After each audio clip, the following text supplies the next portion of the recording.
ഇന്ന് മുഖ്യമന്ത്രി ഇന്ന് അതീവ ഗുരുതരമായ പരാമർശങ്ങൾ, അതായത് നിങ്ങൾക്കെതിരെ ഗുരുതരമായ വിമർശനം നടത്തിയിരിക്കുന്നു.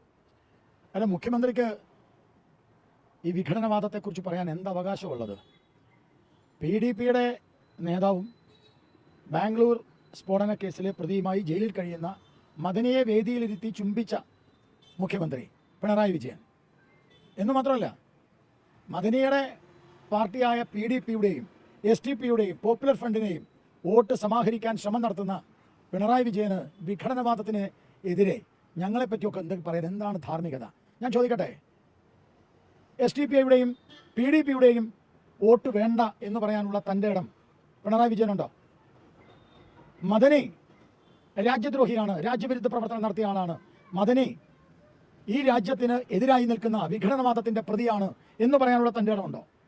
STPയെയും പോപ്പുലർ ഫ്രണ്ടിനെയും മദനിയെയും കൂട്ടുപിടിച്ച് അധികാര കസേര ഉറപ്പിക്കാൻ ശ്രമിക്കുന്ന പോപ്പുലർ ഫ്രണ്ട് എന്ന് പറയുന്ന നിരോധിത സംഘടനയുടെ രാഷ്ട്രീയ രൂപമായ STPയെ ഒളിഞ്ഞും തെളിഞ്ഞും സഹായിക്കുകയും അവരുമായി ഭരണം നടത്തുകയും അവരുമായി കൂട്ടുചേരുകയും ചെയ്യുന്ന പിണറായി വിജയനും മാർക്സിസ്റ്റ് പാർട്ടിക്കുമാണ് വാസ്തവത്തിൽ ഏറ്റവും വലിയ വിഘടനവാദികൾ.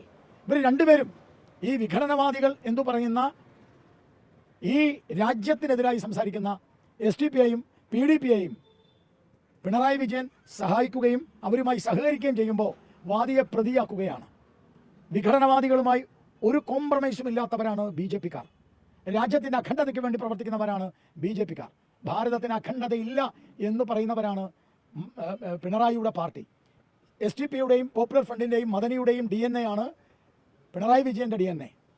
അതുകൊണ്ട് BJPയെയും BJPയുടെ NDAയും എല്ലാം അദ്ദേഹം വിഘടനവാദം എന്ന് പറയുന്നത് ഈ മഞ്ഞപ്പിത്തം ബാധിച്ചവന് കാണുന്നതെല്ലാം മഞ്ഞയാണെന്ന് തോന്നും. അതിൻ്റെ കുഴപ്പമാണ്.